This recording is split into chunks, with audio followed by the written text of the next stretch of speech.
स्वभावाय भावाय सर्वभावांतरे एवं में शशलो भावान दर्शन शेषा में बाह्य भावा स्वदेश मारो सुशाश्वत एक दर्शन ज्ञान लक्षण जीव છે બાકી બધા સંયોગ લક્ષણ ભાવ પ્રતિભાએ છે હું એક શુદ્ધ સદા રૂપી જ્ઞાન દર્શનમય કરેલું કઈ અન્ય તે મારું જ એક પ્રમાણ માત્ર નથી જે જાણતો અનંતને મૂળદ્રવ્યને ભરીએ પડે એ જીવ જાણે આપણને દુશ્મનો પામેલા નથી અપ્રમત કે પ્રમત નથી જે એક વિનાયક ભાવ છે તે રીત શુદ્ધ કરતાને જે જ્ઞાન દેતો છે જેમને તેમ જ્ઞાન નથી કાયક નથી વેદ કરે જાણે જે કર્મોદય જે જરાબંધ તેમજ મોક્ષ ધ્રુવ વચનને હનુમન ગતિ પામેલ સર્વે સિદ્ધને વંદી કહું શુદ્ધ કેવલી કથિતા સમય પ્રાદુર્ભાવ ઓમ શ્રી નમસ્તે નમસ્તે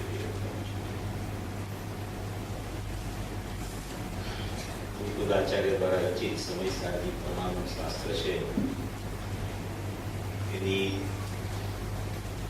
સમર અધિકાર 181 82 ગાથા ઉપર આપણી તત્વ ચર્ચા સ્વાધ્યાય ચાલે છે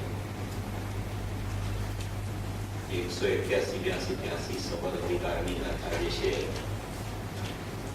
એ સર્વપ્રથમમાં પ્રથમ ધર્મની શરૂઆત જ્યારે થાય ત્યારે સંવરની પ્રગટના થાય છે સંવર આશ્રવના નિરોધ પૂર્વક સંવરની ઉત્પત્તિ થતી હોય છે આશ્રવ ભાવ જે છે એ જીવને પોતાની એક સમયની પરાશ્રિત પર્યાયમાં બહિર્લક્ષી પર્યાયમાં અનાદિથી રાગદ્વેષ મોહના ભાવો અજ્ઞાન રૂપ ચાલી રહ્યા છે એવા ભાવોમાં જ્યાં સુધી એનું અહમ ચાલે છે એવા ભાવોમાં જ્યાં સુધી એનું મારાપણું ચાલે છે એવા ભાવોને જ્યાં સુધી હું પણ વર્તી અને જીવ વર્તે છે ત્યાં સુધી એને આશ્રમની ઉત્પત્તિ ચાલુ રહે છે જ્યારે એને ખ્યાલ આવે છે કે આ રાગદ્વેષ મોહના ભાવો છે એને હું મારાપણે માનતા મને સુખની પ્રાપ્તિ થતી નથી કારણ કે આશ્રવો તો દુઃખરૂપ છે દુઃખના કારણો છે અશુચિ છે મેલ છે તેમાં ક્યાંય સુખ નથી અને તેનાથી પણ કદી મને સુખ પ્રાપ્ત થાય એવું જ્ઞાનીઓ પણ કહેતા નથી અને મને મારા અનુભવથી પણ ખ્યાલ આવે છે કે આશ્રવ રૂપે હું અનાદિથી પરિણમી રહ્યો છું પણ મને એમાં ક્યાંય સુખ દેખાતું નથી ત્યારે જીવ વિચાર કરે છે કે મારે જોઈએ છે સુખ અને મને વર્તી રહ્યું છે દુઃખ તો મારે સુખની પ્રાપ્તિ કેમ થાય એના માટે આચાર્ય ભગવાનના શાસ્ત્રો વાંચતા વાંચતા એ ગુરુદેવ પાસે આવી જાય છે ગુરુદેવ પાસે આવે છે ત્યારે ગુરુદેવ એને સમજાવે છે કે ખરેખર આશ્રવો છે એ જુદી વસ્તુ છે અને તારો જ્ઞાનમય જ્ઞાયક ભાવ જાણનાર તત્વ ચૈતન્ય તત્વ એ પૃથક વસ્તુ છે બે વસ્તુ જુદી જુદી છે એક વસ્તુને બીજી વસ્તુ સાથે કાંઈ સંબંધ નથી સંબંધ ન હોવા છતાં જ્યાં સુધી તું એની સાથે સંબંધ બાંધીને વર્તીશ ત્યાં સુધી આશ્રવોની નિવૃત્તિ નહીં થાય આશ્રવોથી તું નિવૃત્તિ નહીં શક અને સંવર પ્રગટ કરવા માટેની તારી જે વૃત્તિ હોવા છતાં સંવર પ્રગટ નહીં થઈ શકે એવું જ્યારે જ્ઞાની પુરુષો એને સમજાવે છે ત્યારે એ ચેતી જાય છે અને ચેતી જાય છે ત્યાં એના હાથમાં આવી ગાથા આવે છે કે ઉપયોગમાં ઉપયોગ છે ઉપયોગમાં ક્રોધાદી નથી ક્રોધમાં છે કોઈ ક્રોધમાં ઉપયોગ નથી એવી જ્યાં એને વાતની ખબર પડે છે કે ઉપયોગ છે એ જ્ઞાનનો અંશ છે અને એ ઉપયોગમાં તો ઉપયોગવાન વસે છે અને રાગાદી ભાવ છે એ તો બહિર્લક્ષે વર્તતો ભાવ છે એ તો મારું સ્વરૂપ નથી મારાથી સર્વથા પૃથક છે એમાં મારું ક્યાંય અસ્તિત્વ છે નહીં, કારણ કે એ દુઃખરૂપ છે અને હું તો સુખરૂપ છું. હું સુખરૂપ છું, મારું અસ્તિત્વ દુઃખરૂપ કદી થઈ શકે નહીં, કદી થયું નથી. કારણ કે જો કદી મારું અસ્તિત્વ આશ્રવરૂપ થઈ જાય તો કોના આશ્રય આશ્રવ ટળે, કોના આશ્રય સમર પ્રગટ થાય. માટે એક પૃથક વસ્તુ, એક જુદી વસ્તુ, એક ભિન્ન વસ્તુ આશ્રવ ભાવથી ચૈતન્યમય તત્વ, જ્ઞાયક તત્વ, ધ્રુવ તત્વ, નિત્ય નિરાવરણ તત્વ, વેદ તત્વ, અખંડ તત્વ એની પાસે હરેક સમયે એવું શુદ્ધ શુદ્ધ શુદ્ધ શુદ્ધ અખંડપણે રહી ગયું છે કે જ્યાં એને એનો વિશ્વાસ આવી જાય છે, જ્યાં એની પ્રતિક્રિયા ચાલુ થઈ જાય છે, ત્યાં જે આશ્રવોથી નિવૃત્ત થઈ અને એ રૂપ પરિણમતા સવરની પ્રાપ્તિ થાય છે. એવી આ ગાથામાં અપૂર્વથી અપૂર્વ વાત આ ગાથામાં મૂકેલી છે. આ ગાથા એટલી બધી પ્રયોજનભૂત છે કે એમાં ઘણા વિષયો આવે છે. એટલા બધા વિષયો છે આમાં. ઉપયોગમાં ઉપયોગ છે, કોઈ ક્રોધાદિમાં ઉપયોગ નથી, કોઈ ઉપયોગ ક્રોધાદિમાં નથી. કારણ કે બંનેની સત્તા જુદી જુદી છે, બંનેના પ્રદેશ જુદા જુદા છે, કોઈને બેને એકબીજા વચ્ચે આધાર આદેશ સંબંધ નથી. માટે એક વસ્તુ બીજી વસ્તુની કદી થઈ શકતી નથી. એવી ચર્ચામાં આ ગાથામાં અપૂર્વથી અપૂર્વ આવે છે. અત્યારે જે પૂજ્ય બાઈશ્રીની કેસેટ ચાલી, ત્યાર પહેલા પૂજ્ય ગુરુદેવશ્રીની કેસેટ ચાલી મંદિરમાં. પૂજ્ય ગુરુદેવશ્રીની કેસેટમાં સર્વગુણાસ્તે સમ્યક્ત્વની વાત આવી. એ તો કાલે આપણે ચર્ચા થયેલી. અને બીજી એક બહુ સરસ વાત આવી કે આત્મદ્રવ્યનો ઘણો ભાગ શુદ્ધ રહીને માત્ર થોડા ભાગમાં જ અશુદ્ધતા આવે છે ને, એવો કોઈ પ્રશ્ન નથી કે આત્મદ્રવ્યનો અમુક ભાગ શુદ્ધ છે, ભલે ઘણો ભાગ શુદ્ધ હોય પણ થોડો ભાગ અશુદ્ધ છે ને, એમાં જ અશુદ્ધતા હોય છે ને, એવો કોઈ પ્રશ્ન કર્યો.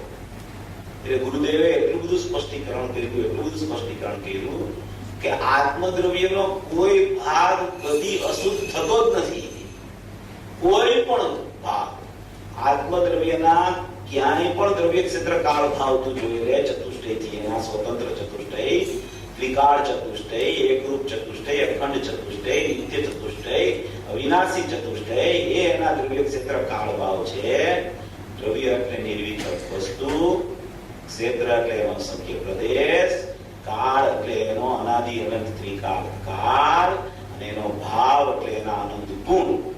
એવા દ્રવ્ય ક્ષેત્ર કાળ ભાવ ચતુષ્ટય સ્વચતુષ્ટયથી તું એ વસ્તુને જો તો એના આખા સ્વરૂપમાં, આખા એના સ્વભાવમાં, એમાં એનો કોઈ પ્રદેશ, કોઈ ભાગ, કોઈ અંશ એમાં કદી અશુદ્ધતા થઈ નથી. અશુદ્ધતા હંમેશા આશ્રવની હોય, અશુદ્ધતા જીવ તત્વની ન હોય. જીવ તત્વ પૃથક છે, આશ્રવ તત્વ પૃથક છે. અશુદ્ધતા નિયમથી આશ્રવ તત્વની અને નિયમથી શુદ્ધતા જીવ તત્વની હોય. પછી આશ્રવના નિરોધ પૂર્વક સંવર થાય ને એ પર્યાપેક્ષા શુદ્ધતા પ્રગટ થાય, એ જુદો વિષય. પણ વસ્તુના મૂળ સ્વભાવમાં, વસ્તુની મૂળ સ્થિતિમાં, વસ્તુના મૂળ ચતુષ્ટયમાં, એના ત્રિકાળી દ્રવ્યમાં, એના દ્રવ્ય ક્ષેત્ર કાળ ભાવમાં એનો કોઈ ભાગ કદી અશુદ્ધ થતો જ નથી. એ અશુદ્ધ જો કોઈ અંશ, કોઈ ભાગ પણ અશુદ્ધ થઈ જાય તો પર્યાયમાં શુદ્ધતા કદી પ્રગટી ન શકે. કોઈ ભાગ પણ અશુદ્ધ થઈ જાય તો દ્રવ્ય અશુદ્ધ થઈ ગયું. દ્રવ્ય અશુદ્ધ થયું તો કોના આશ્રય શુદ્ધતાની પ્રગટતા થાય. માટે કોઈ પણ ભાગ, કોઈ પણ પ્રદેશ, કોઈ પણ એનું ક્ષેત્ર, કોઈ પણ એનો ભાવ, એના દ્રવ્ય ક્ષેત્ર કાળ ભાવમાં ક્યાંય અશુદ્ધતાનો ખરેખર જન્મ જ થતો નથી. જન્મ જ્યાં થાય છે એ ઉત્પાદ છે. એ ઉત્પાદમાં જ્યાં જન્મ થયો એ આશ્રવ છે. અને એ ઉત્પાદ અને આશ્રવથી વસ્તુ ધ્રુવ છે એ સર્વથા પ્રથમ છે. એવી ને એવી રહી ગઈ છે, અનાદિ અનંત એવી ને એવી છે. એવી વસ્તુ છે એવું છું. એમ આમાં પૂજ્ય ગુરુદેવશ્રીએ તો ઘણો ખુલાસો કર્યો. પછી એમાં એક સરસ બહુ વાત આવી કે ભાઈ અશુદ્ધતા જો દ્રવ્યમાં ન હોય તો પર્યાયમાં તો અશુદ્ધતા છે. અને તમે એમ કહો છો કે પર્યાયમાં અશુદ્ધતા છે એ વ્યય થઈને તો અંદર દ્રવ્યમાં ચાલ્યું જાય છે, પારિણામિક ભાવે. તો એ વ્યય પારિણામિક ભાવે જાય તો અશુદ્ધતા ગઈ ક્યાં? અશુદ્ધતા દ્રવ્યમાં ગઈ, પર્યાય તો વ્યય થઈ ગયો. તો એ અશુદ્ધતાનું સ્વરૂપ શું? અશુદ્ધતાની ખબર કેવી રીતે પડે કે આ પર્યાયમાં આ અશુદ્ધતા થઈ હતી? ક્યાંક તો એ રહેવી જોઈએ ને, ત્યારે તો એને ખબર પડે કે પૂર્વ પર્યાયમાં આવી અશુદ્ધતા હતી, એની પર્યાયમાં આવી, એની પહેલાની પર્યાયમાં આવી અશુદ્ધતા હતી, એની પહેલાની પર્યાયમાં આવી અશુદ્ધતા હતી. એ પર્યાય તો વ્યય થઈ અને પારિણામિક ભાવે થઈ ગઈ છે. દરેક પર્યાય બીજે સમયે વ્યય થઈ પારિણામિક ભાવે ચાલી જાય છે. પારિણામિક ભાવ છે એ તો કદી અશુદ્ધ હોતો નથી, એ તો સદાય શુદ્ધ હોય છે. તો એ વ્યય થઈને પારિણામિક ભાવે ચાલી ગઈ. વ્યય તો સત છે અને એ સત કદી અસત રૂપે થતું નથી. એ સત ધ્રુવમાં જાય તો પણ એ સત વ્યય થયું, તો એ વ્યય તો અંદર ધ્રુવમાં ચાલ્યો ગયો પારિણામિક ભાવમાં. એ વ્યય તો એ તો પારિણામિક ભાવ થઈ ગયો. હવે ત્યાં વ્યય નથી, ત્યાં એનું સત પણ અંદરમાં હોવા છતાં વ્યય નથી. ત્યાં વ્યય પણ સત છે, ઉત્પાદ પણ સત છે અને ધ્રુવ પણ સત છે. તમે પારિણામિક ભાવે વ્યય ચાલ્યો ગયો માટે વ્યય છે જ નહીં એવું નથી. વ્યયનું પણ સતપણું છે, પણ એ સતપણું જે સતપણું અંદરમાં પારિણામિક ભાવે જાય છે, ત્યારે એ પારિણામિક ભાવે જે સતપણું અંદરમાં પડ્યું છે એ અશુદ્ધતા લઈને નથી જતું. ત્યાં પારિણામિક ભાવ શુદ્ધ છે. એવો અભૂત વિષય એક આમાં ચર્ચા. તો એમ પ્રશ્ન થાય કે એ વ્યય અંદર ગયો તો એ દ્રવ્યમાં અંદર કેવી રીતે જાય? દ્રવ્યને તો આપણે કુટસ્થ કહીએ છીએ, ધ્રુવ કહીએ છીએ, એકરૂપ કહીએ છીએ, અખંડ કહીએ છીએ. તો પર્યાયમાંથી આવે ને પર્યાયમાં જાય તો દ્રવ્ય અશુદ્ધ થાય જ ને. અવર જવર હોય તો અવર જવર વાળું દ્રવ્ય ક્યાં છે? કે ભાઈ ગુરુદેવે કોઈ પ્રશ્ન પૂછ્યો, એમાં પ્રશ્ન લખાવાનો નથી, એમાં જવાબ લખાનો છે. કે ગુરુદેવને પ્રશ્ન પૂછ્યો કે ઈ તો કેવી રીતે આમાં અંદર જાય ને બહાર આવે ને કેવું? એમ એવો પ્રશ્ન કર્યો. એનો જવાબ આપ્યો કે એ બધું જેમ છે એમ છે, એમ સમજવું તમારે. એટલે એનો કહેવાનો આશય એમ છે કે જો તારી નજર એવા દ્રવ્ય ઉપર હોય કે આ દ્રવ્યમાંથી પર્યાય આવે છે અને આ દ્રવ્યમાં પર્યાય જાય છે વ્યય થઈને, તો તને પરિણમતું દ્રવ્ય દેખાશે. અને પરિણમતું દ્રવ્ય દેખાશે તો પરિણમતા દ્રવ્ય ઉપર દ્રષ્ટિ જશે તો દ્રષ્ટિ મિથ્યા થશે. એ ભલે એમાં પર્યાય જતી હોય ને એમાંથી પર્યાય આવતી હોય, પણ તું એ દ્રવ્યને અખંડ જો, તું એ દ્રવ્યને ધ્રુવ જો, તું દ્રવ્યને પારિણામિક ભાવે જો, તું એ દ્રવ્યને કુટસ્થ જો. એવી વસ્તુનું સ્વરૂપ છે. અને અંદરમાં જે વ્યય થઈને ભાવ અંદર જાય છે એ ભાવ પારિણામિક ભાવ થઈ જાય છે. એ પારિણામિક ભાવ થાય છે એવા એક ગુણના અનંત અંશો એમાં રહેલા છે. અનંત અંશો એક ગુણ, એક ગુણની અનંત પર્યાય, એક દ્રવ્ય ત્રિકાળ, એ ત્રિકાળી દ્રવ્યના અનંત ગુણ, અને એ અનંત ગુણમાં એક જ્ઞાન ગુણ. તો એ જ્ઞાન ગુણ કેવડો મોટો છે કે જ્ઞાન ગુણ પણ અનાદિ અનંત છે. કેવડો મોટો કે અનાદિ અનંત. અનાદિકાળથી અનંત કાળ સુધીની જેટલી પર્યાયો પ્રગટ થવાની છે એનું પારિણામિક ભાવે સત્વપણું અંદરમાં ગુણમાં રહેલું છે.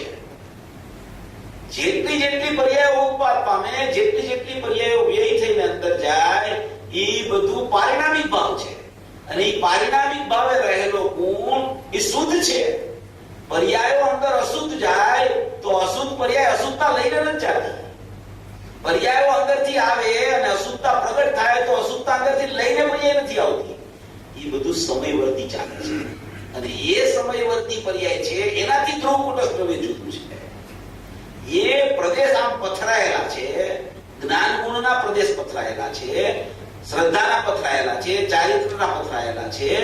એ એક એક પ્રદેશે અનંત ગુણ વ્યાપક છે. એક પ્રદેશે એક ગુણ વ્યાપક નથી, એક પ્રદેશે અનંત ગુણ વ્યાપક છે. આમાં ચર્ચા હમણાં આવવાની છે પ્રદેશ ભેદની, એટલે એ ચર્ચા લઈ છે આપણે. આમાં હમણાં ચર્ચા આવશે. એક એક પ્રદેશે અનંત ગુણો વ્યાપક છે. કોઈ એક પ્રદેશ છે, આ શરીર પ્રમાણ આત્મા છે ને અત્યારે, તો અહીંયા આ પ્રદેશ છે, આ પ્રદેશ છે, આ પ્રદેશ છે, આ પ્રદેશ છે, દરેક પ્રદેશે આત્મા પથરાયેલો છે. તો એવા આત્માના અસંખ્ય પ્રદેશ છે. તો એમાં આ પ્રદેશ અહીંયા છે, એ પ્રદેશે અનંત ગુણ પથરાયેલા છે. આ પ્રદેશે પણ અનંત ગુણ પથરાયેલા છે, અહીંયા પણ અનંત ગુણ પથરાયેલા છે. કોઈ ગુણ એવો નથી, ગુણનો કોઈ ભાગ કે એક પ્રદેશ ઉપર પથરાયેલો હોય ને બીજા પ્રદેશ ઉપર પથરાયેલો ન હોય. એમ એક પ્રદેશ ઉપર અનંત ગુણો પથરાયેલા છે. હવે એક પ્રદેશ ઉપર અનંત ગુણો પથરાયેલા હોવા છતાં એ એક એક ગુણની અનંત પર્યાયો હોવા છતાં એ પર્યાયો પ્રગટ થાય ત્યારે એનો ઉત્પાદ પારિણામિક ભાવમાંથી થાય છે અને એક સમય માટે એ પરિણમન ક્રિયા કરી બીજે સમયે વ્યય થઈને અંદર પારિણામિક ભાવે થઈને જાય છે. એ એક સમયવર્તી જે ક્રિયા છે એને ઉત્પાદ કહેવામાં આવે છે. બાકીનું જેટલું બધું છે એ બધું ધ્રુવ છે.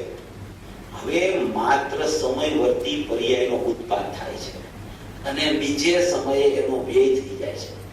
પર્યાયનું અસ્તિત્વ, પર્યાયનું સામ્રાજ્ય સમયવર્તી છે માત્ર, અને દ્રવ્યનું સામ્રાજ્ય, દ્રવ્યનું અસ્તિત્વ ત્રિકાળવર્તી છે, અનાદિ અનંત છે. ધ્રુવ પણ એની સત્તા રહેલી છે, ત્રિકાળ એની સત્તા છે, એવી ને એવી સત્તા છે, એની નિત્ય સત્તા છે, એની એકરૂપ સત્તા છે. ગમે તેટલી અનેકતાઓ જન્મ લઈ લે છતાં એનું એકરૂપપણું કદી છૂટતું નથી.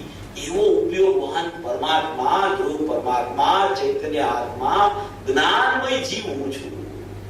એમ આમાં આ વિષયમાં આપણે સવર અધિકારમાં ચાલુ થશે.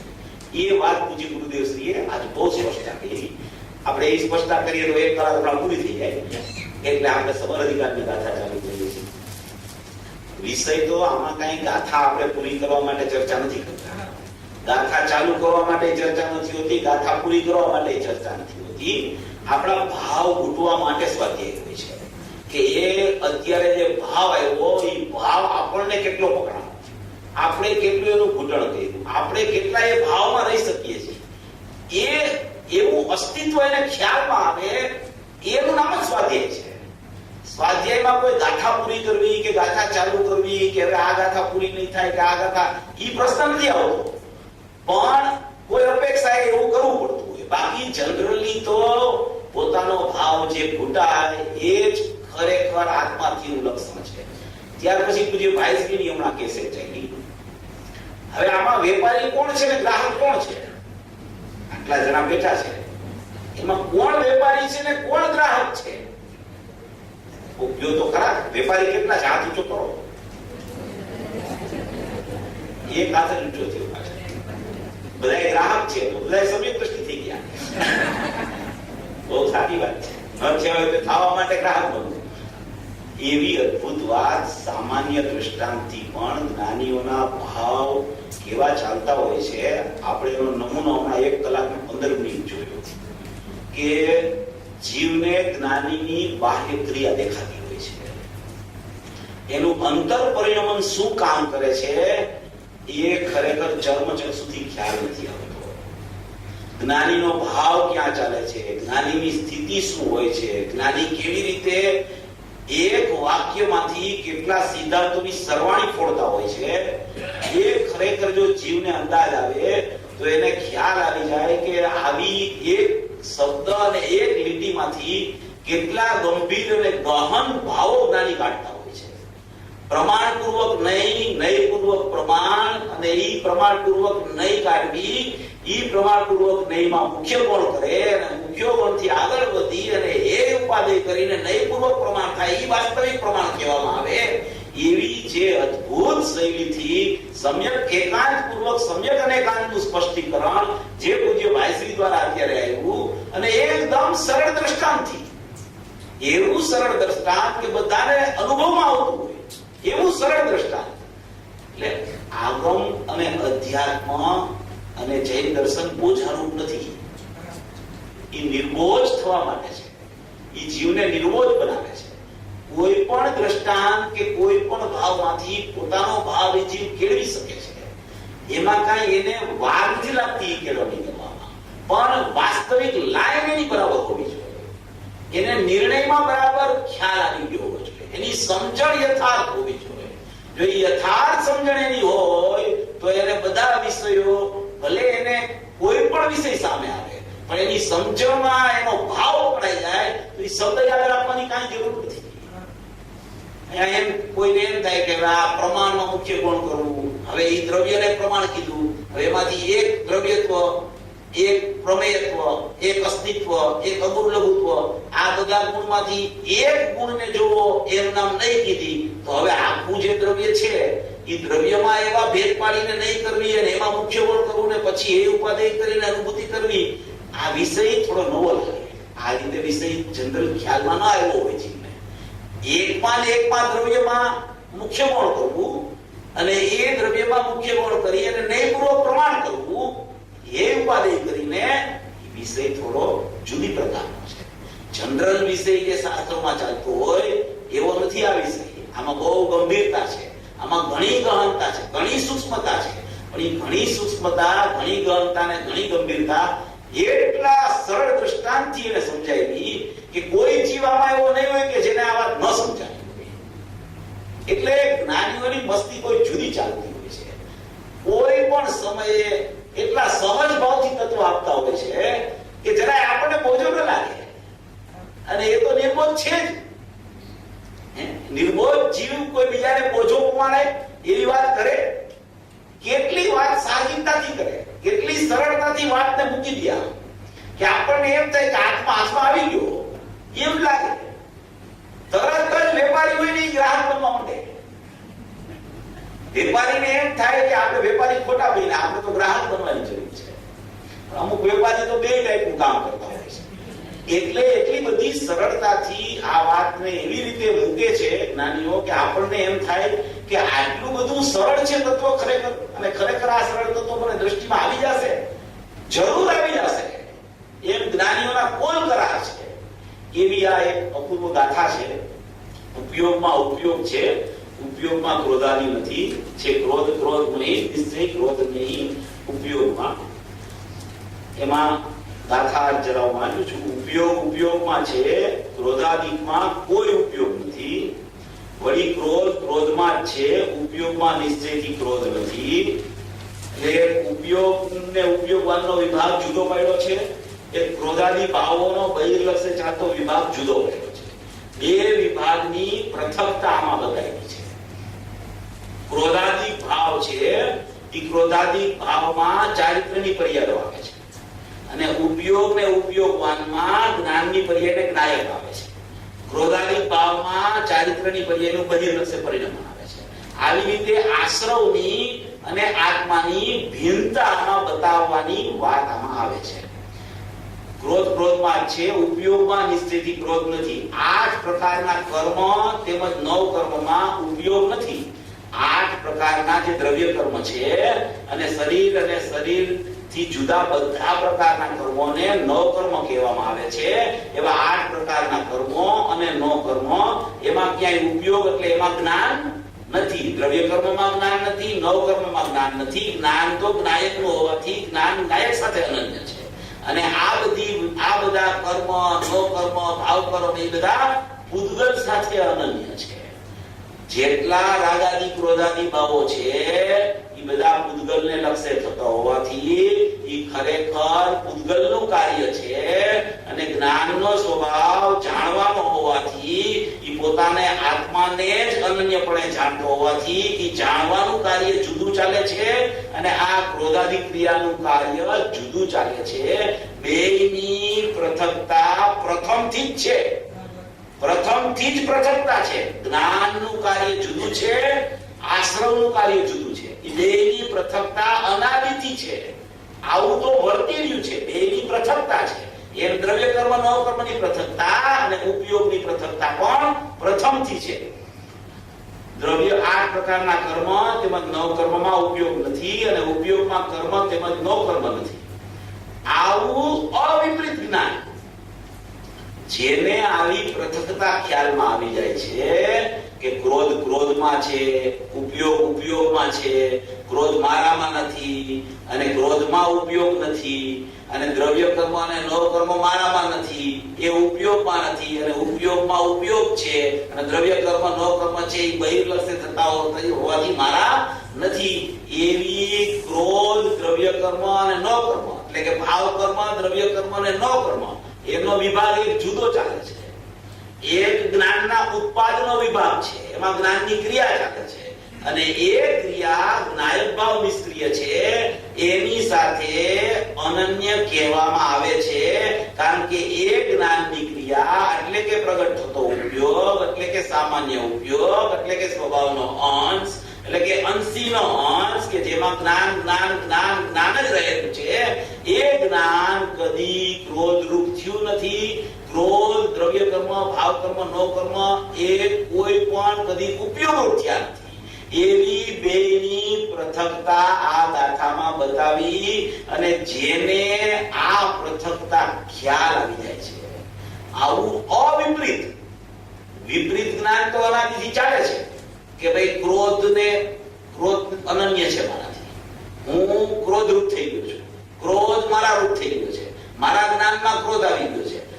જ્ઞાન જાણવાનું કાર્ય જ્ઞાનનું છે, તો ઈ માત્ર એમાં જાણવું જ ચાલતું હોય છે. એમાં ક્રોધનું જાણવું પણ ખરેખર નથી ચાલતું, એમાં માત્ર જાણવું ચાલે છે. ઈ જાણનાર છે જ્ઞાનની ક્રિયા, એમાં જાણવું જાણવું જાણવું જાણવું જાણવું ચાલ્યા કરે છે. હવે ઈ જાણવું જાણવું જાણવું ચાલે છે, એમાં એને જ્યાં ખ્યાલ આવે છે એવો કે ક્રોધ થયો, રાગ દ્વેષ મોહ માન માયા ક્રોધ થયો, એવો જ્યાં જ્ઞાનમાં ખ્યાલ આવે છે ત્યાં એને એમ થાય છે કે આ ક્રોધ રૂપ થઈ ગયો, ક્રોધ મારા રૂપ થઈ ગયો.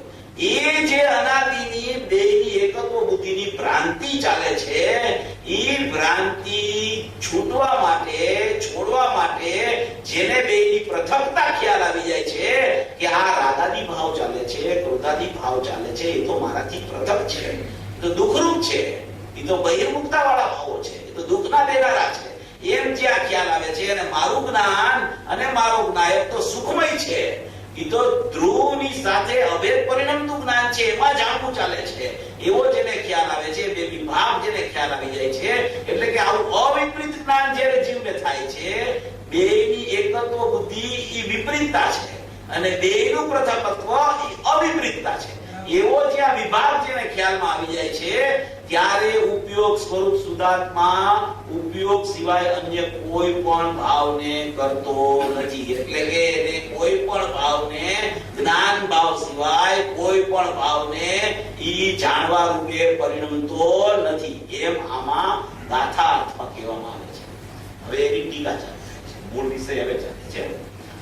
ટીકામાં એમ કહે છે કે ખરેખર એક વસ્તુની બીજી વસ્તુ નથી, અર્થાત એક વસ્તુની બીજી વસ્તુ કાંઈ સંબંધી નથી. એક વસ્તુ એની બીજી વસ્તુ નથી, એક વસ્તુની બીજી વસ્તુ નથી એટલે એમાં જીવ દ્રવ્યનું પહેલા તો પૂતગલ દ્રવ્ય નથી. પહેલામાં પહેલી એક વસ્તુની બીજી વસ્તુ નથી એટલે કે જીવ દ્રવ્યનું પૂતગલ દ્રવ્ય એ જીવ દ્રવ્યની વસ્તુ નથી. બે દ્રવ્યની એકદમ અત્યંત ભિન્નતા પૃથકતા વર્તમાનમાં વર્તી રહી છે. હવે ત્યાંથી પછી તમે બીજી લીટી આવે છે, એમાં સૂક્ષ્મતા છે, કારણ કે બંનેના પ્રદેશો ભિન્ન હોવાથી તેમને એક સત્તાની અનુત્પત્તિ છે, અર્થાત બંનેની સત્તા જુદી જુદી છે. અને એ રીતે એક વસ્તુની બીજી વસ્તુ નહીં હોવાથી એક સાથે બીજીને આધાર આધેય સંબંધ પણ નથી. હવે જીવને પૂતગલની ભિન્નતા એનાથી આગળ વધી અને જ્યારે અહીંયા પ્રદેશ ભિન્નતાની વાત ચાલુ થાય છે ત્યારે ઈ એકલા જીવ દ્રવ્યની ચર્ચા છે. પૂતગલથી તો ઈ જુદો પડી ગયો છે. પૂતગલ દ્રવ્યમાં તો ક્રોધ માન માયા લોભ રાગ દ્વેષ જે કાંઈ હોય એની સાથે તો કાંઈ એને સંબંધ છે નહીં, પણ પૂતગલના નિમિત્તે પૂતગલના લક્ષ્ય પોતાની પર્યાયમાં વર્તતા રાગ દ્વેષ મોહાદી ભાવો છે, એ પોતાની પર્યાયમાં વર્તે છે. એ પોતાની પર્યાય એ પણ ખરેખર એક વસ્તુ એટલે દ્રવ્ય, એની બીજી વસ્તુ એટલે પર્યાય, એક વસ્તુ બીજી વસ્તુની નથી એમ કહેવા માંગે છે. ખરેખર એક વસ્તુ દ્રવ્ય ભાવ છે, એની બીજી વસ્તુ એટલે પર્યાય ભાવ એટલે રાગાદી ભાવ એટલે વિકારી ભાવ, એ વસ્તુ એની નથી એમ કહેવા માંગે છે. અત્યારે બહિર્લક્ષે વર્તતી પર્યાયમાં જે વિકારી ભાવ વર્તે છે ઈ વસ્તુ પૂતગલના સંગે થતા હોવાથી એ ભાવને પણ વસ્તુ કહી અને જીવ ભાવથી એની પૃથકતા બતાવીને એક વસ્તુની બીજી વસ્તુ નથી એનું કારણ આપે છે. કારણ કે બંનેના પ્રદેશો ભિન્ન હોવાથી, એટલે કે આશ્રમના પ્રદેશ અને જ્ઞાનના પ્રદેશ, જ્ઞાયકના પ્રદેશ બે પૃથક પૃથક છે. બેની પ્રદેશ ભિન્નતા છે. બે એક વસ્તુ બીજી વસ્તુની જ્યારે ન હોય ત્યારે એના પ્રદેશ પણ ખરેખર જુદા જ હોય. પ્રદેશ જુદા હોય ત્યારે જ વસ્તુનું પૃથકત્વ બે વસ્તુનું સિદ્ધ થઈ શકે. જો પ્રદેશ એક રૂપ હોય, જો પ્રદેશ આશ્રમના પ્રદેશ ને આત્માના પ્રદેશ એક હોય તો એ બે વસ્તુ સિદ્ધ ન થઈ શકે. બે વસ્તુ કીધી એટલે બે વસ્તુના પ્રદેશો પૃથક પૃથક છે. તો કે ભાઈ આશ્રમના પ્રદેશ પૃથક કેવી રીતે હોઈ શકે? આશ્રમના પ્રદેશ ને આત્માના પ્રદેશ, હમણાં જ ગુરુદેવનું આપણે બોલવાય છો. હવે આશ્રમના પ્રદેશ ને આત્માના પ્રદેશ જુદા છે તો કે એ તો અસંખ્ય પ્રદેશી આત્મા છે અને એ અસંખ્ય પ્રદેશમાંથી જ આશ્રમ ઉત્પન્ન થાય છે. તો હવે એના પ્રદેશને અમારે જુદા કહેવા અને આત્માના પ્રદેશને જુદા કરવા એ તો કેવી રીતે થઈ શકે? કે ભાઈ એવું છે કે આત્મા આખો છે ને, આત્મા એ આખો અસંખ્ય પ્રદેશી છે. ત્રિકાલી દ્રવ્ય અસંખ્ય પ્રદેશી છે. ત્રિકાલી દ્રવ્ય જે અસંખ્ય પ્રદેશી છે, પેલામાં પેલા તો એમાંથી જેટલો ઉત્પાદ થાય છે ને, જેટલો ઉત્પાદ, એ ઉત્પાદ જે થયો એ પ્રથમ છે. પેલામાં પેલા તો એ ઉત્પાદ જ પ્રથમ છે. એટલે ઉત્પાદના પ્રદેશ ને ધ્રુવના પ્રદેશ તો પેલામાં પેલા જુદા છે. એની સાથે કોઈ સંબંધ એને છે જ નહીં, કારણ કે ત્યારે તો ધ્રુવ અને ઉત્પાદ બે નામ પડે છે. જો બે નામ પડે એનો અર્થ કે બે વસ્તુ જુદી છે. ઉત્પાદ જુદી વસ્તુ છે, ધ્રુવ જુદી વસ્તુ છે. ઉત્પાદનો સ્વભાવ અનિત્ય છે, ધ્રુવનો સ્વભાવ નિત્ય છે. ઉત્પાદ છે એ વિનાશિક છે, આત્મા છે એ અવિનાશી છે. તો એના પ્રદેશ તો પૃથક હોય ત્યારે જ ખરેખર એના બે નામ પડે, ત્યારે જ એની ખરેખર પૃથકતા થાય. પ્રમાણના વિષયમાં ઉત્પાદ બે ધ્રુવયુક્તમ સત આખું અખંડ છે, પણ એ પ્રમાણના વિષયમાં ઉત્પાદ બે ધ્રુવયુક્તમ સત અખંડ છે. એવા જીવ દ્રવ્યની ભાવના કરતા કોઈ જીવ સુખી નથી થઈ શકતો. એ પ્રમાણના જીવ દ્રવ્યમાંથી અંદરથી શાશ્વત જીવ તત્વ જે કાઢે છે, દ્રવ્યમાંથી જે તત્વ કાઢે છે. જીવ દ્રવ્ય છે એ દ્રવ્ય પર્યાય સ્વરૂપ છે. એમાંથી જીવ તત્વ જે કાઢે છે, આત્મ તત્વ જે કાઢે છે, શુદ્ધ તત્વ જે કાઢે છે, એ ખરેખર અનુભવ માટેનો પાત્ર શિષ્ય છે. માટે અહીંયા એમ કે છે કે એક વસ્તુની બીજી વસ્તુ નથી. ધ્રુવનો ઉત્પાદ નથી. ધ્રુવ છે એ ઉત્પાદ સાથે સંબંધિત નથી. ઉત્પાદ એમ કે છે કે હું ધ્રુવ છું. ઉત્પાદ એમ કે છે કે હું ધ્રુવ છું, પણ ધ્રુવને ઉત્પાદ સાથે કાંઈ સંબંધ નથી. અને પણ એ પણ કેવો ઉત્પાદ કે જ્ઞાનનો ઉત્પાદ એમ કે છે કે હું જ્ઞાયક છું. રાગાદી ભાવ જો હું જ્ઞાયક છું એમ કહે તો એ રાગ કહેવાતો નથી. એટલે એના પ્રદેશ તો પૃથક પૃથક ને પૃથક જ છે. જ્ઞાન એમ કે છે હું જ્ઞાયક છું, ત્યારે એ જ્ઞાનના ઉત્પાદના અને જ્ઞાયકના પ્રદેશ અભિન્ન થઈ જાય છે. જ્યાં સુધી એ પૃથક રહે છે જ્ઞાન પણ, ત્યાં સુધી એ જ્ઞાનના પ્રદેશ પણ જુદા છે. આશ્રમના પ્રદેશ તો જુદા છે. આશ્રમના પ્રદેશ તો બહિર્લક્ષે વર્તતા હોવાથી જુદા જ છે. એમાં તો પ્રદેશ ભેદનો ખરેખર કોઈ પ્રશ્ન જ નથી આવતો. પ્રદેશ ભેદ જ છે. કારણ કે આશ્રવ અને જીવ તત્વ તો બે એકદમ પૃથકતા વાળી જુદી જુદી વસ્તુ છે. એક બહિર્લક્ષી ભાવ છે અને એક તો અંતરલક્ષી સ્વરૂપ છે. તો એ આત્મા અને એના આશ્રમના પ્રદેશ તો પૃથક જ છે.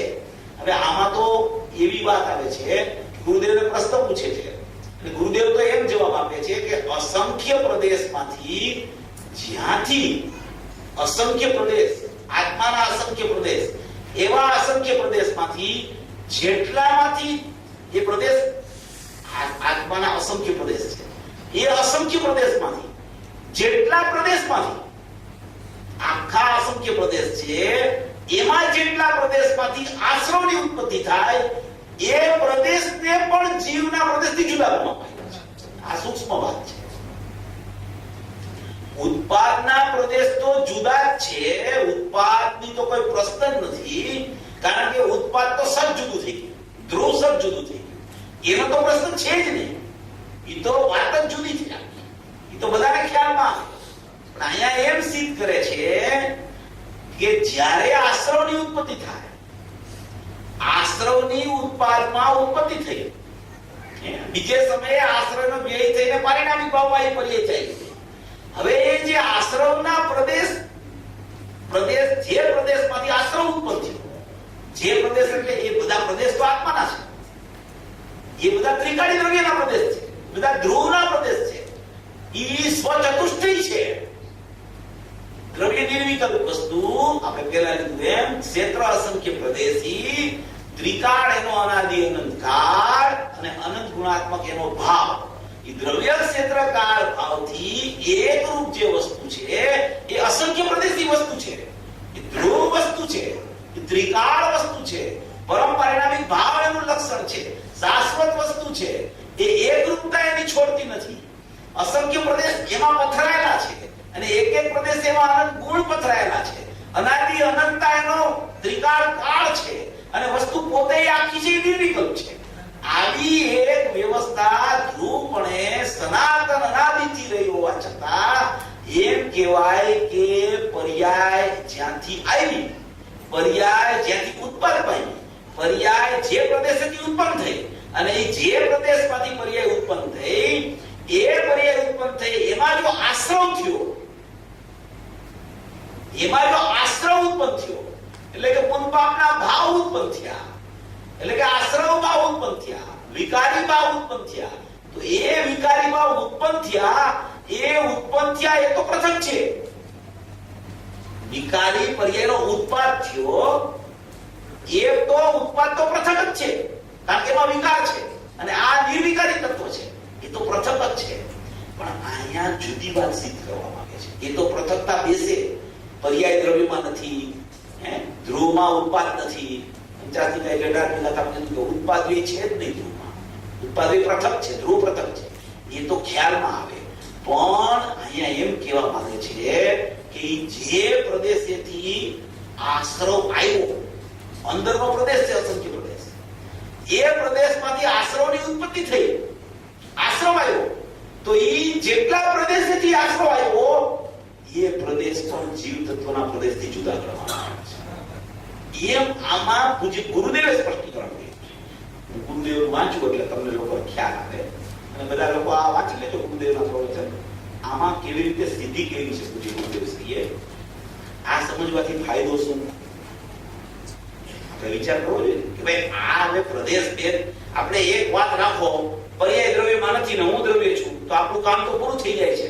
તો આપણે આવી સૂક્ષ્મતા અને આટલું બધું ગંભીરતાથી આનો વિચાર કરવાની જરૂર ખરી? તો કે ગુરુદેવે આ સ્પષ્ટીકરણ કર્યું છે. એટલે આપણા જ્ઞાનમાં જો આપણને એવા પુરુષાર્થપૂર્વક આ વાત બેસતી હોય તો વિચાર કરવો, અને જો આપણને વધારે પડતા એમાં વિકલ્પ થવા માંડે અને આપણો આત્મા એમાં જવાબ ન આપતો હોય તો આ વાતને ડિપોઝિટ રાખવી, કાંઈ વાંધો નહીં. એવું નથી કે આ વાત સમજી તો જ આપણું કામ થાય, પણ આ બહુ પ્રયોજનભૂત વાત છે, અતિ પ્રયોજનભૂત અને એટલી બધી સૂક્ષ્મ વાત છે. આપણે બધા તો સૂક્ષ્મ અભ્યાસી છીએ. આવી આપણે કેસેટ સાંભળતા હોય ગુરુદેવની ભાઈની, તો બધાને સૂક્ષ્મ અભ્યાસ તો હોય, લગભગ 4-5 કલાક બધા સ્વાધ્યાય કરતા હોય. ન કરતા હોય તો ચાલુ કરી દેવો, અને ન કરતા હોય ને તો પુનઃ બંધાતા નથી. આપણે તો મોક્ષમાં જવું છે. મોક્ષમાં જવા વાળાને જો ગુરુદેવનો કે ભાઈ જેવા પુરુષનો સ્વાધ્યાય 4-5 કલાક ન હોય તો એને એમ થાય ખરું કે ગુરુદેવે કીધું છે કે અહીંયાના બધા જીવો મોક્ષગામી છે. સોગાનીજીએ કીધું કે ઇધર કે અધિકાંશ જીવ મોક્ષ पे जाने वाले हैं.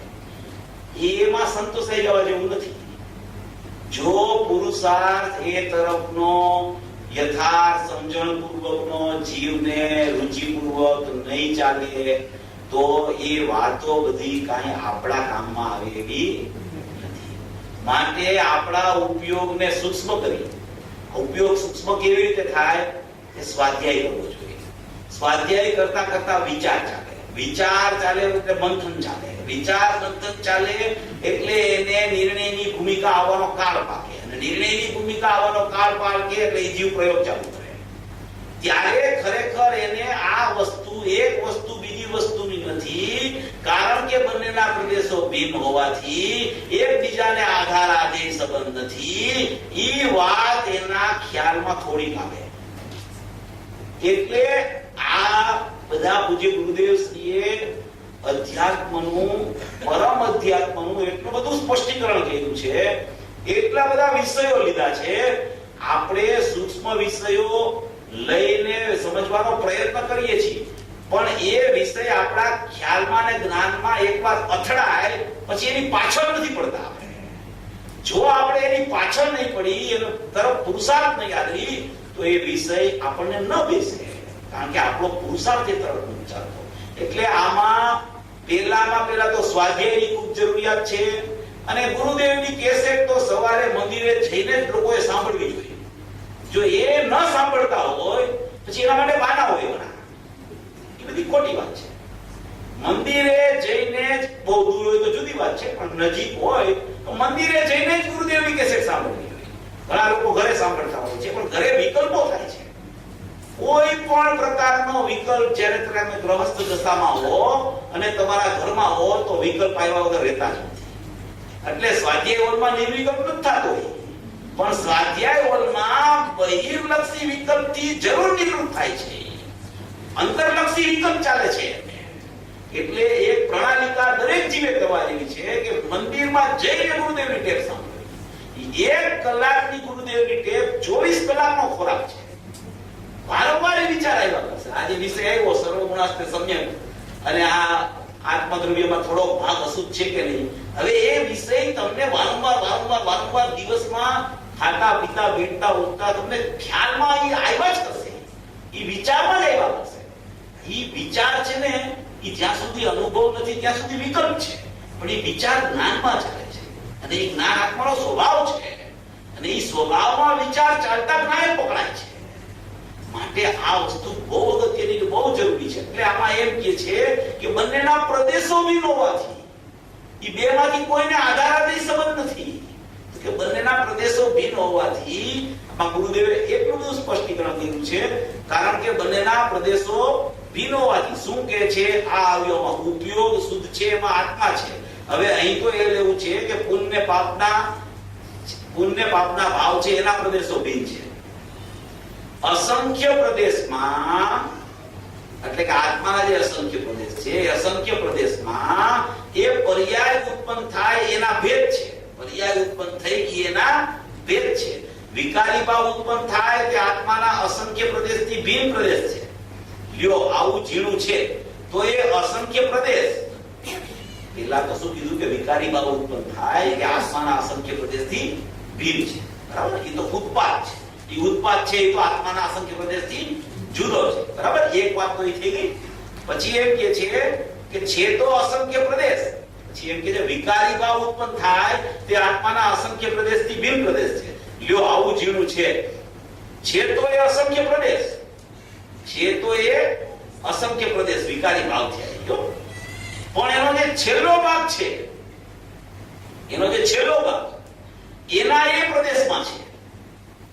છેલ્લો ભાગ જે છે એ જે પ્રગટના રૂપ ઉત્પાદ થયો છે, એમાં જે આશ્રવ ઉત્પન્ન થયો છે, ઈ ત્રિકારી દ્રવ્યના અસંખ્યમાં ભાગમાંથી એનો છેલ્લો ભાગ છે. ઘણું છે, આમાં વાંચું છું એટલે વધારે ખ્યાલ હશે. પ્રશ્ન ઘણા થશે, કાંઈ વાંધો નહીં.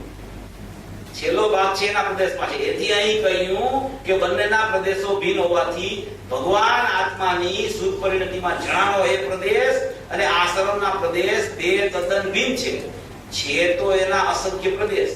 ઝીણી વાત છે ભાઈ, અહીં તો વિકાર લીધું છે, નહીતર નિર્વિકારીમાં પણ પ્રદેશ ભિન્ન છે. વિકારના પ્રદેશ તો ભિન્ન છે, પણ વિકાર છૂટી અને એ જ પ્રદેશમાં નિર્વિકારી પર્યાય પ્રગટ થાય તો એ પ્રદેશને પણ આત્મ તત્વના દ્રવ્યના પ્રદેશથી ખરેખર જુદા ગણવામાં આવ્યા છે. આ પ્રદેશ ભિન્નતા જેને બેસે એની પર્યાય દ્રષ્ટિ અવશ્ય છૂટે. એને ખ્યાલ આવી જાય કે જેટલા પ્રદેશ જે છે, પછી એક દ્રષ્ટાંત આપે છે ગુરુદેવને. કોઈ કે દ્રષ્ટાંતથી કંઈક તમે સમજાવો, આમાં અમને સમજાતું નથી કઈ. કેમ કે આ પરિણમતા પ્રદેશ, પલટતા પ્રદેશ, અપલટતા પ્રદેશ એવું કઈ છે? તો કે ના એવું કઈ નથી. પલટતા પ્રદેશ જુદા અને અપલટતા પ્રદેશ જુદા, એવું કઈ છે? તો કે ના ના એવું કઈ નથી. તો અહીં તો ક્ષેત્ર ભિન્નતાની વાત ચાલે છે. ગુરુદેવ એમ કહે છે, વાંચું છું પાછું, એમાં બહુ રહસ્ય છે. એક તો વળી પ્રદેશ ભિન્નતા વાળી ચીજો તો એમાં નથી, પણ આ આશ્રવ છે એ તો પોતાના પ્રદેશમાં છે. આશ્રવ છે એ ક્યાં છે? પોતાના પ્રદેશમાં છે. છતાં એ પ્રદેશ ભિન્ન છે અને આત્માના પ્રદેશ ભિન્ન છે. નિર્મળ શુદ્ધ ધ્રુવના પ્રદેશ ભિન્ન છે અને જેટલા અંશમાંથી નિર્મળ ધ્રુવના પ્રદેશ ભિન્ન છે અને જેટલા પ્રદેશમાંથી જેટલા અંશમાંથી આશ્રવ ઉત્પન્ન થાય એ પ્રદેશ જુદા છે. એ વસ્તુ જુદી છે તો વસ્તુના પ્રદેશો પણ જુદા છે. આત્મા ભગવાન ચિદાનંદ સ્વરૂપ, એમાં પુણ્ય પાપના ભાવ બીજી વસ્તુ છે, તો એને કાંઈ સંબંધ નથી. કાંઈ સંબંધ નથી એટલું નહીં, પણ હવે કહે છે કે એના પ્રદેશ ભિન્ન છે. જે ક્ષેત્રમાં જેટલામાં ધ્રુવપણું છે એટલામાં એ આશ્રવ નથી. એનાથી જરી ભિન્ન પ્રદેશ છેલ્લા અંશમાં આશ્રવ છે. એટલે એના પ્રદેશ અસંખ્ય માઇલો પ્રદેશ, એના પ્રદેશ વસ્તુના પ્રદેશ અસંખ્ય પ્રદેશ, એવાનો અસંખ્ય માઇલો પ્રદેશ આશ્રવનો જેટલો પ્રદેશ છે, જેમાંથી આશ્રવ ઉત્પન્ન થયો છે એટલા પ્રદેશને જીવના પ્રદેશથી જુદો પ્રદેશ ગણવામાં આવ્યો છે. એમ આયા પૂજ્ય ગુરુદેવ શ્રી ફરમાવે છે. આપણે એનો વિચાર કરવાનો છે કે આમાં શું કહેવામાં આવે છે. અસંખ્ય પ્રદેશી આત્મા છે. હવે પર્યાયનો ઉત્પાદ તો ક્યાંથી થાય છે? હવે પર્યાયનો ઉત્પાદ કોઈ એક પ્રદેશેથી થાય છે ને બીજા પ્રદેશેથી નથી થતો, એવું નથી. કારણ કે પ્રદેશ જે એક પ્રદેશ છે એમાં જ અનંત ગુણો પથરાયેલા છે. તો આ વિચારનો ન્યાય કેવી રીતે કાઢવો? પછી ગુરુદેવનો પ્રશ્ન કર્યો છે. ગુરુદેવ પ્રશ્ન કરે છે કે આ કઈ દ્રષ્ટાંત દઈને સમજાવો. શું દ્રષ્ટાંત દઈને સમજાવો? પછી પેલા એક પ્રશ્ન આવ્યો કે એક અપરિણમતા પ્રદેશ, એક પરિણમતા પ્રદેશ એવું છે કઈ? ગુરુદેવ કહે છે કે ધ્રુવ અપલટતા પ્રદેશમાં બિરાજમાન અને આશ્રવ પલટતા પ્રદેશમાં બિરાજમાન. એટલે એને દ્રવ્ય પર્યાયના ભાગ પાડ્યા. તો ગુરુદેવ એમ કહે કે છેલ્લા અંશમાં છે. ગુરુદેવ કઈ એમાં ફોડ નથી કાઢતા. છેલ્લા અંશમાં છે એટલે શું? એક છેલ્લા અંશમાં છે. સ્પષ્ટીકરણ બધું આવશે પણ ધીમે ધીમે કરે. વિષય બહુ સૂક્ષ્મ છે, સમજવા જેવો છે. સૂક્ષ્મ એટલે સમજવા જેવો, સૂક્ષ્મ એટલે ન સમજાય એવો નહીં. સૂક્ષ્મ એટલે સમજણમાં બધાને આવી શકે એવો. જ્ઞાનીઓ બધા મુમુક્ષુઓને સમજાય એવી જ વાત કરતા હોય છે. કોઈને નહીં સમજાય તો બોલે જ નહીં. સમજાય બધાને એટલે બોલતા હોય છે. એટલે સમજાય એવું છે. સૂક્ષ્મ એટલે ન સમજાય એવું નથી, સમજાય એવું છે. છેલ્લા અંશમાં છેલ્લો અંશ, અસંખ્ય પ્રદેશનો છેલ્લો અંશ. અસંખ્ય પ્રદેશ તો આત્મા છે, એ તો ધ્રુવ તત્વ છે, એ તો ત્રિકાળ અખંડ તત્વ છે, એ તો શુદ્ધ તત્વ છે, નિત્ય નિરંજન તત્વ છે. એનો છેલ્લો અંશ, તો કે છેલ્લો અંશ હશે એ પર્યાયનો હશે અને બાકીનો અંશ હશે એ દ્રવ્યનો હશે. એમ એવી રીતે દ્રવ્ય પર્યાયની ભિન્નતા બતાવી છે? તો કે ના, એમ નથી. એ પ્રદેશ એટલા ભિન્ન છે, છેલ્લો અંશ છે એ પ્રદેશ એટલા ભિન્ન છે. આની કોર આખો ધ્રુવ આત્મા ભિન્ન છે અને આની કોરી પ્રદેશ ભિન્ન છે. ઉત્પાદની વાત જુદી છે, પ્રદેશની ચર્ચા ચાલે છે. આત્માના અસંખ્ય પ્રદેશની ચર્ચા ચાલે છે, ધ્રુવના પ્રદેશની ચર્ચા ચાલે છે. એમાં ધ્રુવના પ્રદેશમાંથી કેટલા પ્રદેશમાંથી આશ્રવ ઉત્પન્ન થાય છે એટલો પ્રદેશ જુદો ગણવામાં આવ્યો છે અને એના સિવાયનો જેટલો પ્રદેશ છે એ ધ્રુવનો પ્રદેશ છે એમ કહેવામાં આવે છે. છેલ્લાનો મતલબ પરિણમતા પ્રદેશ, પલટતા પ્રદેશ લેવાને તો પલટતા નહીં. અસંખ્ય પ્રદેશી ધ્રુવ છે એ ક્યાં પલટે છે?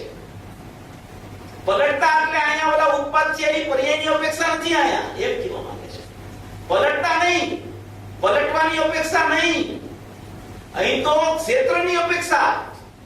આખું અસંખ્ય પ્રદેશી ક્ષેત્ર છે એ અસંખ્ય પ્રદેશી ક્ષેત્રમાં જે ભાગ અમુક છે એ ભાગમાંથી આશ્રમ ઉત્પન્ન થાય છે અને એ આશ્રમના ભાગને જીવના અસંખ્ય પ્રદેશથી જુદો ભાગ બનાવવામાં આવ્યો છે. જીવ સિદ્ધ કરશે ધીમે ધીમે ધીમે ધીમે સિદ્ધ કરે છે. ત્રિકાળી દ્રવ્ય જે અખંડ ચૈતન્ય મૂર્તિ છે એમાં અહમ કરતા સમ્યક દર્શન થાય. તો હવે બધાને ધ્રુવની ધૂન તો લાગી છે. સોગાણીજીનું પુસ્તક બહાર આવ્યું ત્યાર પછી વધારે લાગી બધાને ધૂન. હું તો ધ્રુવ છું, અખંડ છું, શુદ્ધ છું, એક છું, નાયક છું, નિત્ય નિરાવરણ છું, અપરિણામી છું. મારામાં પરિણામ છે જ નહીં. મારામાં પરિણામ છે એ પરિણામ નથી એમ હું યાદ નથી કરતો. હવે તો કે મારામાં પરિણામ નથી એમ યાદ નથી કરતો. હું તો ધ્રુવ છું એટલું જ યાદ કરું છું. પણ ધ્રુવ કેવો છે અંદરમાં એની સમજણ વગર એ યાદગીરી કાંઈ કામ આવતી નથી. એની યથાર્થ સમજણ, એની યથાર્થતા, એનું વાસ્તવિક ધ્રુવપણું, એનું વાસ્તવિક અખંડપણું કે જે અંદરના પ્રદેશમાં પથરાયેલું છે, એ પ્રદેશમાં પણ કયો પ્રદેશ એનો પોતાનો છે અને એનો બહારનો પ્રદેશ કેટલો બહાર લઈ જાય છે અને એને વિધિને દ્રવ્યની દ્રષ્ટિ કેવી રીતે અસંખ્ય પ્રદેશમાં થઈ જાય છે, એ જ્યાં સુધી એના જ્ઞાન શ્રદ્ધામાં બરાબર ફિટ ન થાય ત્યાં સુધી એનું ધ્રુવ ઉપર અહમ નથી થઈ શકતું. એને પર્યાય સહિતના પ્રદેશ ઉપર અહમ થતા અનુભૂતિ નથી. આશ્રમના પ્રદેશો જે ક્યાંથી ઉત્પન્ન થાય છે એ પ્રદેશથી પણ અસંખ્ય પ્રદેશ જુદા છે. એ ધ્રુવના પ્રદેશ છે. એવી આમાં સૂક્ષ્મથી સૂક્ષ્મ, અતિ સૂક્ષ્મ વાત આમાં કરવામાં આવી છે. પ્રદેશ ભિન્નતાની વાતમાં પૂજ્ય ભાઈ તો બહુ ન્યાય આપે છે. પ્રદેશ ભિન્નતાની વાત કરતી હોય તો કરતા હોય ત્યારે આપણે સુદંત તત્વમાં આગળમાં 31 બોલ છે પૂજ્ય ગુરુદેવ શ્રી સુદંત તત્વ પુસ્તક બહાર પાડ્યું ને ભાઈ શ્રીનું, એમાં નિયમસારની ગાથાઓ છે. પૂજ્યભાઈ મુંબઈ હતા ત્યારે અહીંથી વિદાય લેવાના હતા ત્યારે એને ગાથા લીધી સુદભાવથી કાઢી. એ આપણે બહાર પાડ્યું પુસ્તક. એમાં આગળ 31 બોલ મૂક્યા છે. પ્રદેશ ભિન્નતા, દ્રવ્ય પર્યાયની પ્રદેશ ભિન્નતા કેવી રીતે રહેલી છે એમાં આ બધા બોલો આપણે ટાંક્યા છે. કે અસંખ્ય પ્રદેશમાં કેવી રીતે સમજવું, કયો પ્રદેશ આશ્રવનો, કયો પ્રદેશ ધ્રુવ તત્વનો, જો આશ્રવનો પ્રદેશ મટી અને એ આશ્રવનો પ્રદેશ સવર્ણનો પ્રદેશ થઈ જાય તો એ સવર્ણનો પ્રદેશને જુદો ગણવો કે એ પ્રદેશ એક થઈ ગયો. એ સવર્ણનો પ્રદેશ છે, આશ્રવનો પ્રદેશ છે, એ પ્રથમ છે અને સંવરનો પ્રદેશ છે એ જ્ઞેયભૂત અભેદ થાય છે. એ પ્રથમ નથી રહેતો. પ્રદેશનો ભાવનું પરિણમન છે એમાં ફેરફાર થાય છે. પ્રદેશ એટલા ને એટલા રહે છે, પ્રદેશ ફરતા નથી. જેમ કે આ શેત્રંજી હોય તો શેત્રંજી હોય એના પ્રદેશ હોય તો એક સરખા હોય. જેટલા પ્રદેશો એટલા જ. તમે એને ગોળ વાળી દો તો એના પ્રદેશ ઓછા નથી જાય. રૂમાલ છે, રૂમાલને હાથમાં લઈ લો કે રૂમાલને તમે આમ ખોલો તો એના પ્રદેશ છે એટલા ને એટલા રહે. વસ્તુ નાની મોટી થાય એટલે એના પ્રદેશમાં ફેરફાર ન થાય. સંકોચ વિસ્તાર ગમે એટલો થઈ જાય એમાં એના પ્રદેશમાં કઈ ફેર ન પડે. એમ આ પ્રદેશ નથી નીકળી જતા. પ્રદેશ જે છે આશ્રવના પ્રદેશ જે ગણવામાં આવ્યા છે એ આશ્રવના પ્રદેશ કેમ ગણવામાં આવ્યા છે એને કે એ પ્રદેશમાં જ્યાં સુધી આશ્રવની ઉત્પત્તિ થાય છે ત્યાં સુધી એટલા પ્રદેશને પ્રથમ ગણવામાં આવ્યા છે. અને એ જ આશ્રવના પ્રદેશ આશ્રવ ભાવ છોડી અને સંવર્ણ પરિણમે છે તો એ પ્રદેશ છે એ અનન્યપણે ધ્રુવ સાથે થઈ જાય છે. પણ એ અનન્યપણે થયા એ દ્રષ્ટિનો વિષય નથી. જો તમે એને દ્રષ્ટિનો વિષય કહો તો એ દ્રવ્ય પર્યાય સ્વરૂપ અસંખ્ય પ્રદેશના એકત્વમાં તમારી દ્રષ્ટિ જશે તો અનુભૂતિ નહીં થાય. એ જ્ઞેયને તમે ધ્યેય બનાવ્યું. ધ્યેય જુદું છે, ધ્યેયપૂર્વક જ્ઞેય જુદું છે. ઘણી અપૂર્વ અને સૂક્ષ્મ ચર્ચા છે. ગુરુદેવે છેડી છે આ ચર્ચા. એટલી બધી છેડી છે, એટલી બધી છેડી છે. હજી તો આપણે આમ થોડું થોડું જ વાંચી છે. તો ઘણો વિસ્તાર છે. જેને દ્રષ્ટાંત કીધું ને દ્રષ્ટાંતની વાત વાંચું કે પાસે ટાઈમ ઓછો હોય એટલે આપણે પછી થોડું ઉતાવળ કરવું પડે. દ્રષ્ટાંત આપીને સમજાવો એમ કે છે. 5 મિનિટ લઉં છું. દ્રષ્ટાંત દઈને સમજાવો. ગુરુદેવ એમ કે છે આ તો સાદી ભાષા છે. શું કહે છે? આ તો સાવ સાદી વાત છે, સાદી ભાષા છે. આમાં ન સમજાય દ્રષ્ટાંતની શું જરૂર છે એમ કે છે. સાદી ભાષા છે એટલે આમાં દ્રષ્ટાંતની શું જરૂર? આટલું સમજાતું એમ કે છે. હવે ક્યાં તીર્થંકર પુરુષ, ક્યાં એની દિવ્યધ્વનિ ખરે અને ક્યાં એનો ભાવની રૂપિયો અંદર એને ઉછળતી હોય અને એવા ભાવમાં ગરકાવ થઈ નિર્વિકલ્પ ધ્યાનમાં મસ્ત થઈ અને વિકલ્પાત્મક દશામાં આવી અને આવી ચર્ચાઓ કરે અને આવી ચર્ચાઓ કરતા સમયે પણ એની પરિણતિ ચાલુ રહે અને એ પરિણતિમાં સુધારણા પોસાતો હોય. વિકલ્પ ભલે વિકલ્પમાં ચાલે અને જ્ઞાન નાયકમાં ચાલતું હોય અને એની ભાષા વર્ણનાનું પરિણમન નીકળે અને એમાં કોઈ એને પ્રશ્ન પૂછે તો એ કે આ તો સાવ સાદી વાત છે. એ જોઈને બોલે છે, એ અંદર ચાલ્યા જાય છે, એ અંદર જઈને વાત કરે છે, અંદરથી જઈ બહાર આવીને બોલે છે. આવા સૂક્ષ્મ વિષયોમાં તો ક્યારેક આપણને એમ થાય કે વાત કરતા કરતા જીવને અનુભૂતિ થઈ જાય. આ એવી અદ્ભુત વાત છે. આ પ્રદેશ ભિન્નતાની વાત એવી અદ્ભુત છે કે જો એ ખરેખર કોઈ જીવને જ્ઞાનમાં વ્યવસ્થિત પકડાઈ જાય ને તો સીધું ત્રિકાળી દ્રવ્ય દ્રષ્ટિગોચર થાય, સીધો આત્મા પકડાય એકદમ. ક્યાંય વચ્ચે કોઈ દિવાલ જ નથી, સીધો એકરૂપ ત્રિકાળ દ્રવ્ય છે. જ્યાંથી જ્ઞાન આવે છે ત્યાં જ્ઞાન ચાલ્યું જાય, બસ એવી અપૂર્વ વાત છે. તો કે દ્રષ્ટાંત તો કે આ તો સાવ સાદી ભાષા છે, આ તો સાદી ભાષા છે. જ્યાં આત્માની પર્યાયમાં આશ્રવ જે છે એ અશુચિ અને મલિન છે, તેથી તે આત્માની ચિત્તથી ભિન્ન છે એક વાત, અને ભિન્ન છે માટે તેના પ્રદેશ ભિન્ન છે. વસ્તુ ભિન્ન છે માટે એના પ્રદેશ ભિન્ન છે, અને એના પ્રદેશ ભિન્ન છે એટલે જ્યાંથી એ પ્રદેશમાંથી એ વસ્તુ ઉત્પન્ન થાય છે એ પ્રદેશને પણ ભિન્ન ગણવામાં આવ્યા છે. આપણે એમ કહીએ છીએ કે રાગ છે એ ભૂતગલ છે, શાસ્ત્રોમાં આવે જ્ઞાનીઓ કહે એટલે આપણે કહીએ ભલે હજી અનુભવ હોય તો એ કહેવાય. તો એ રાગ ભિન્ન છે, રાગ પૃથક છે, તો એને રાગ પૃથક કેવી રીતે કહી શકીએ? આપણને બધાને ખબર છે કે બહિર્લક્ષી પર્યાયમાં રાગ વર્તે છે. ભૂતગલનો રાગ છે એમ કહી ત્યારે ખબર હોય છે જીવને, એવું જ્ઞાન વર્તતું હોય છે કે આ રાગ છે ને મારી પર્યાયમાં ચાલે છે. પણ હું એને ભૂતગલનો શા માટે કહું છું કે એ ભૂતગલના લક્ષ્ય થાય છે માટે એ રાગને હું ભૂતગલ કહું છું. એમાં આશ્રવ છે, આશ્રવ. રાગ એટલે આશ્રવ. એ આશ્રવ ઉત્પન્ન થયો, પણ એ આશ્રવ ઉત્પન્ન થયો એ પ્રદેશ જે ધ્રુવના છે એ પ્રદેશમાંથી એ આશ્રવ આવ્યો. તો જેમ આશ્રવને હું રાગને પ્રથમ કહું છું, તો એ જે પ્રદેશમાંથી આશ્રવ આવ્યો એ પ્રદેશ ક્યાંથી અભેદ હોય આત્મા સાથે, એમ એ પ્રદેશને હું પ્રથમ કહું છું. આ ન્યાય એનો. એ પ્રદેશ એવી રીતે પ્રચંડ નથી જેમ રાગ ભૂતગલનો ખરેખર એમ નથી. રાગ ભૂતગલનો ભૂતગલના લક્ષ્ય થતો હોવાથી એને આપણે ભૂતગલ કહીએ છીએ. એમાં આશ્રવ ઉત્પન્ન થયો તો એ આશ્રવ તો આશ્રવ છે, પણ એ આશ્રવ જ્યાંથી આવે છે એ આશ્રવ છે એમ કહેવાનું. એમ સિદ્ધ કરવા માંગે છે, એમ એને બતાવવું છે કે એટલા પ્રદેશને પણ તું જોવાનું બંધ કર દે, કારણ કે આશ્રવમાંથી આવતો જ નથી. આવે છે પરિણામ દ્રવ્યમાંથી અને થાય છે પરિણામ સ્વતંત્ર. આ એક અદ્ભુત સૂત્ર છે. જેને આ બેસે એને દ્રવ્યની સન્મુખ જ જાય, કારણ કે આવે છે દ્રવ્યમાંથી, થાય છે સ્વતંત્ર. એટલે એનો કોઈ કરતા નથી, એને કોઈ પરિણામનાર નથી, એને કોઈ ફેરવનાર નથી, એને દ્રવ્ય સન્મુખ લઈ જનાર કોઈ નથી, એને ભૂતગલ સન્મુખ કરનાર કોઈ નથી. એ સ્વતંત્ર એની પર્યાયની યોગ્યતાથી સદરૂપે પ્રગટ થાય છે. આવ્યો છે અંશ અંદરથી, પણ અંદરથી કઈ અશુદ્ધતા કે શુદ્ધતા લઈને ખરેખર નથી આવતો. શુદ્ધતા લઈને આવતો હોય તો કોઈ દિવસ શુદ્ધતા ન રહે, અને અશુદ્ધતા લઈને આવતો હોય તો કોઈ જીવ શુદ્ધ ન થાય.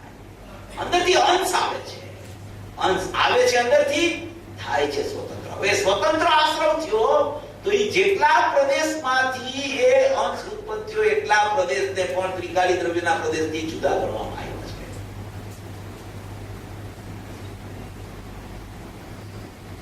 કોઈ પણ ચીજ, દ્રષ્ટાંત આપું છું, કોઈ પણ ચીજ હોય, કોઈ પણ ચીજ, આ ઘાસ ઉગે ને, ઘાસ ઉગે, આ જમીન છે, જમીન હોય ને, જમીન, પથ્થર હોય, પથ્થર ખૂબ ઊંચો હોય, પહાડ હોય ને, પહાડમાં પથ્થર ઊંચો.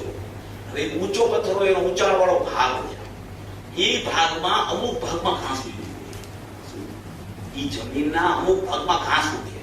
તો ગુરુદેવ કહે છે કે ઘાસ ઉગે, જમીન છે એમાં પથ્થર આ ઊંચો હોય, એમાં છેલ્લા ભાગે ઘાસ ઉગે, છેલ્લા ભાગે ઘાસ ઉગે. તો એ ઘાસ જેટલામાં ઉગે, જેટલા ભાગમાં ઘાસ ઉગે ને એટલા પ્રદેશ ભિન્ન છે. અને એ સિવાય આખો પથરો મોટો ભીમ છે. જેટલામાં ઘાસ ઉગ્યું એ પ્રદેશ જુદા, અને એના સિવાયનો આખો પથરો જુદો. એ આખો પથરો જુદો છે, એ દ્રષ્ટિનો વિષય છે. જેટલામાંથી ઘાસ ઉગે છે એ જ્ઞાનનો વિષય છે, અને ઘાસ છે એ તો પર્યાય છે, પરદ્રવ્ય છે. એવી અદ્ભુત વાત આમાં પૂજ્ય ગુરુદેવ શ્રી સિદ્ધ કરવા માંગે છે. સર્વભવી જીવો, સર્વ મોક્ષાર્થીઓ આવા ભાવની પોતાના જ્ઞાનમાં કેળવણી કરી અને વસ્તુના સ્વરૂપને સમજી અને યથાર્થ સમજણ કરી, નિર્ણય કરી અને રુચિપૂર્વક, મહિમાપૂર્વક આવા વિષયને ગ્રહણ કરી અને મોક્ષ માર્ગ રૂપે પરિણમે